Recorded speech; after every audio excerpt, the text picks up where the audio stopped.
So, a few years ago, there was a buzz phrase that was really popular in business. You know, success coaches talked about it, and athletes talked about it, and corporate leaders, New Thought ministers.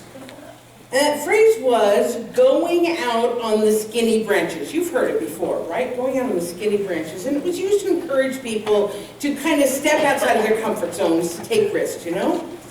Now, when I first heard it, I gotta tell you, I was a little bit like, what the hell does that mean? Yeah, going out on the skinny branches. I didn't understand it. It sounded like some marketing mumbo-jumbo to me, you know? So I set out to actually find out what it really meant, what they were talking about, to go out on the skinny branches, and what I understood about it, it's pretty cool. It's actually really cool, because the skinny branches, if you picture what a tree looks like, the skinny branches are the newest part of the tree. They're skinny because they haven't stood the test of time yet. They're flimsier than the more established branches because they haven't weathered anything yet. They haven't grown stability yet. So going out on the skinny branches means going someplace that you haven't gone before, moving beyond the stable and the comfortable.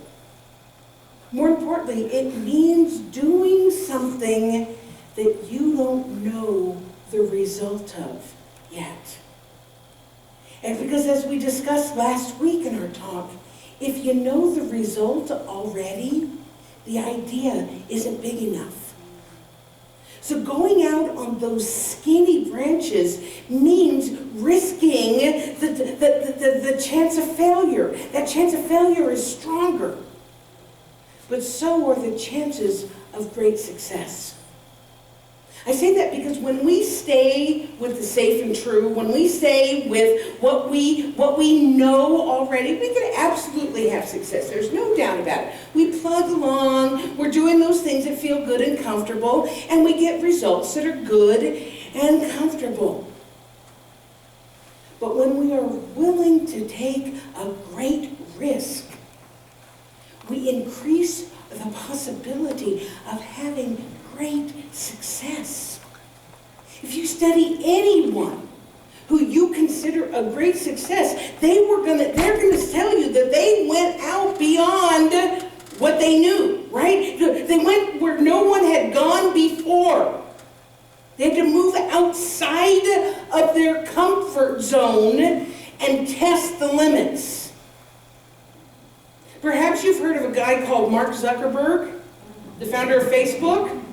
He said, the biggest risk is not taking any risk. In a world that is changing really quickly, the only strategy that is guaranteed to fail is not taking risks. I didn't hear a single, So let me give you an example of this. After I got sober, I've been sober a really long time, longer than I care to admit. But after I got sober, my first real job was working for a couple of guys who wrote a computer geek magazine, okay? And they had met in computer geek school. I'm not meaning to insult any of you computer geeks. You know what I'm talking about, right? And what they found when they were in school together, what they found was that together they were both really creative, and they wrote this really cool software code together. The kind of stuff that computer geeks got really, really excited about, right?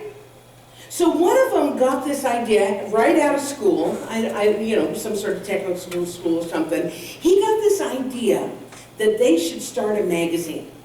And he was willing to put his money where his mouth was, and he maxed out his credit cards to start this business.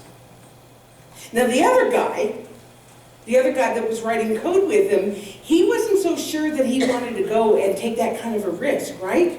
But so he was willing to go to work for the guy, but he wasn't willing to do anything with his credit in order to get the business started.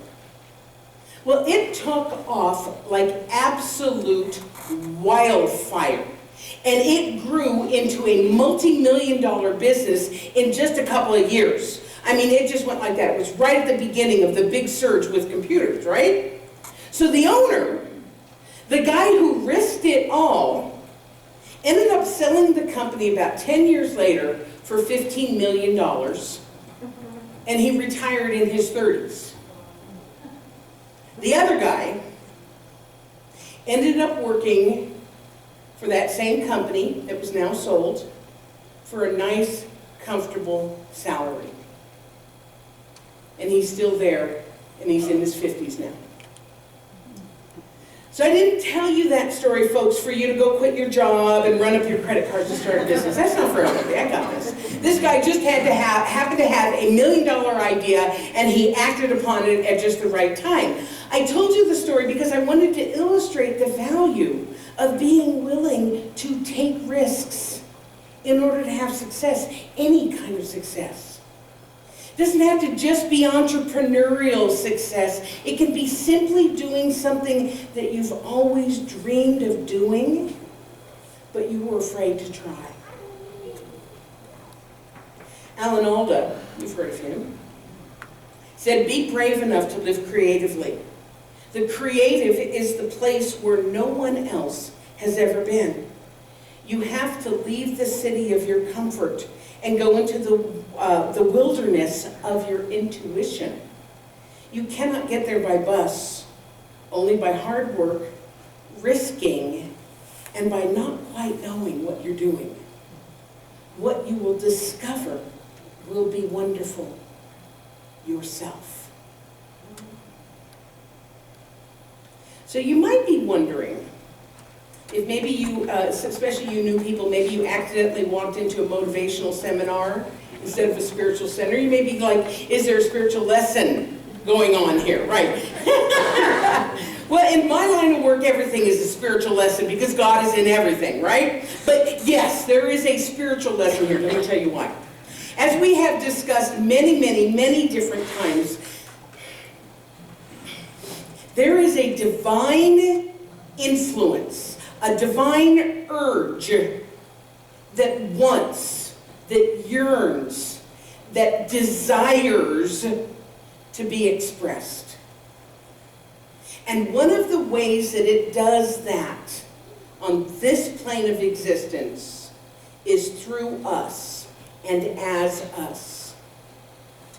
And that divine nature wants to express in new and unexplored ways because it's already expressing here, right? So it wants new, it wants unexplored because it is always growing, it is always evolving and becoming more of itself. So when we live lives completely safely, without ever taking a risk, without ever trying anything new, we are not honoring the divine spark that is within us. Does this make sense? Yeah. However, as Shakti Gawain says, when you are willing to step out, the universe will reward you for taking risks on its behalf.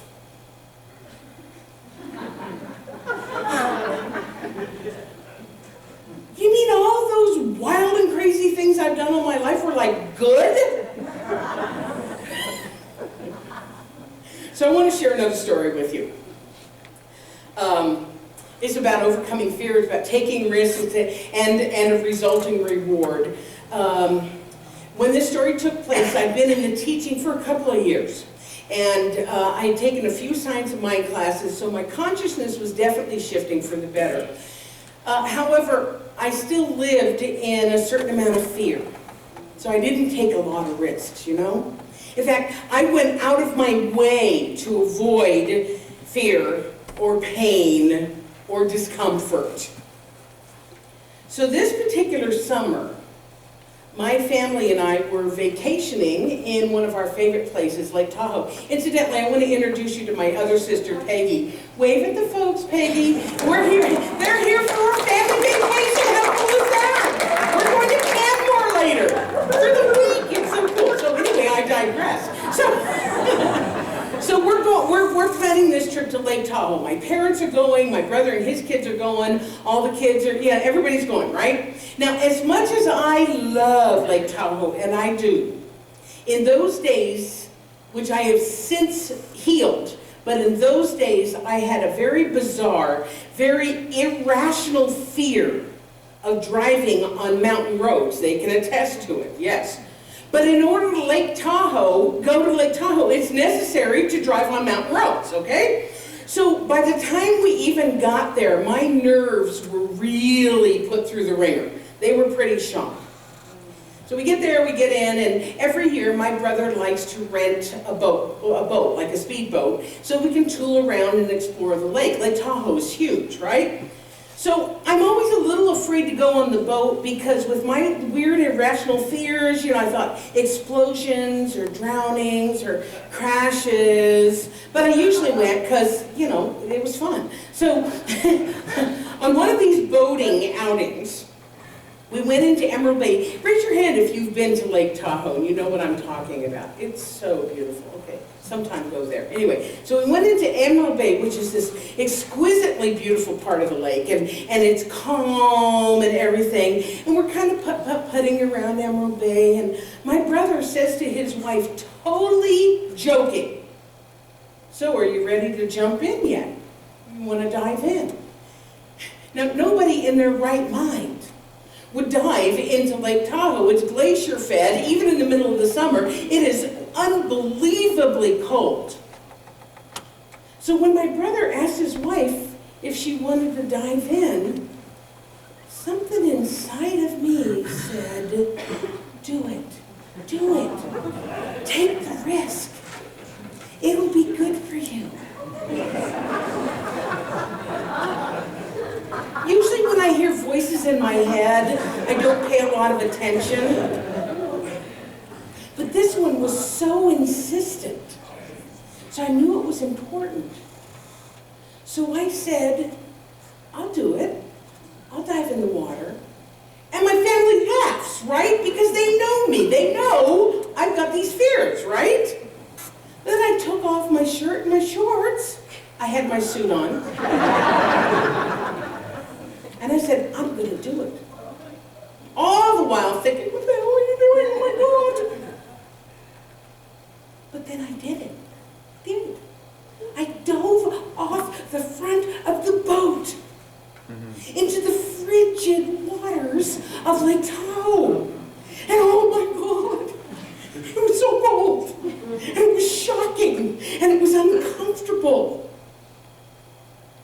And I was forever changed for having done it. I faced a fear, I took a risk, and I dove in, literally and figuratively. I leaped outside of my comfort zone. And as a result, I grew as a person. Now, it may seem like a small little story, like, yeah, whatever, but you know what? It was huge for me. It was huge for me because it allowed me to do things that I didn't think I could do.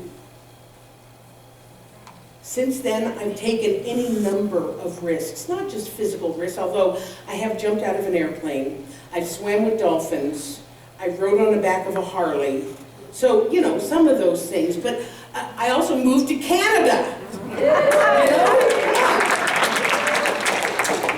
That little jump gave me a powerful foundation for confidence and success. So let me tell you why this works, why it works. What we teach in our teaching, which you'll learn when you take the foundations class, is that life is a reflection of our consciousness. What you see is what you get. Our consciousness is made up of our beliefs, our past experiences, everything that we've thought, everything that people have said to us, the race consciousness, everything else. It's all part of who we are. And most people are comfortable with where they are in life, right? It may not be exciting, it may not be challenged, but it's comfortable. They know where they stand. Things are predictable. Occasionally what happens is that they go to the very edge of their comfort zone. See if this sounds familiar. And you're standing at the edge of your comfort zone, and it's uncomfortable, and it's kind of scary, so you rush back to the middle where it's safe. But the problem is, your comfort zone and your consciousness will never expand if you're not willing to step outside of it.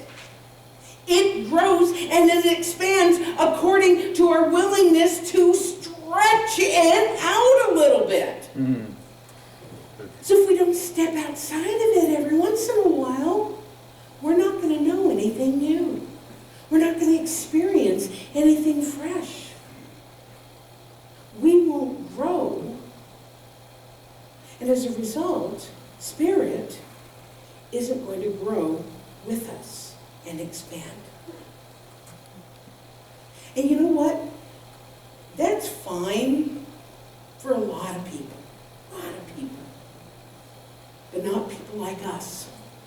Because if you're attracted to a teaching like this, you're already living a little bit further out on the skinny branches than most people. Would you agree? Yeah.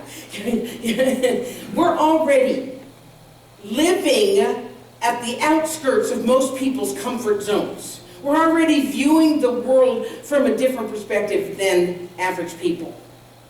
And as a result, most of our are experiencing a sweeter, more fulfilling, juicier life. And let me tell you why I said that. Because when you're out on the skinny branches, you know what? If it's a fruit tree, that's where the sweetest fruit is.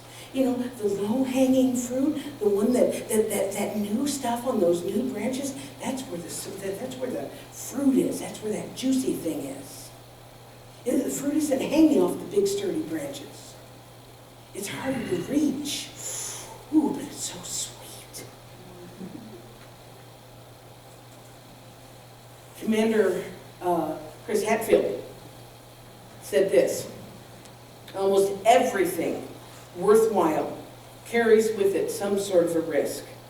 Whether it's starting a new business, whether it's leaving home, whether it's getting married, or whether it's flying in space. So your assignment this week is to try something new. And you know what? You don't have to move to a foreign country. You don't have to jump off the front of a boat. You don't have to skydive. Hey, here's an idea. Do something that makes you feel a little uncomfortable, but it's calling to you. Take a class. Try a new restaurant, or try a new dish in your favorite restaurant. I have a favorite Greek restaurant just down the road. I always get the same thing. We're going there for lunch. I'm going to try something new. Maybe. No. I really like that thing. Okay. Drive a new way to work. And not because there's construction on the road, so you have to go a new way to work. Try a new way to work. Talk to that cutie pie at the gym. Go to a neighborhood that you've always wanted to live in and walk around. Yeah. Did I mention take a class? In other words, in some way, step outside of your comfort zone. Do something, because when you do, what's going to happen is your comfort zone is going to expand with you. And to illustrate, we're going to do an experiment right now. I invite everybody to stand up. Please stand up. And get a little bit of room around you. We're not so full as you can't get a little bit of room. Okay. Now put your hand on your hips and go like this. No, I'm kidding. Okay, put your hand on your hip, and what you're going to do is that you're going to turn to your left as far as you can go. So turn to your left as far as you can go. Okay? And then see where you are, okay? Now come back. And now close your eyes for a second. And I want you to think about going outside of your comfort zone. I want you to think about stepping into something new. I want you to think about expanding that comfort zone. I mean, expand it so far in your mind's eye that maybe you can even turn yourself in a 360-degree direction. Okay, are you ready? Now open your eyes and turn again. And see how much further you can go. Yeah? Yeah? How cool is that? It's easy when you know how. Okay? Have a seat. So you know what? I'm done. And I bet you guys want to hear from Amy and the band again, don't you? Yeah! We actually chose this song on purpose. I think you'll understand why. Please give them a hand.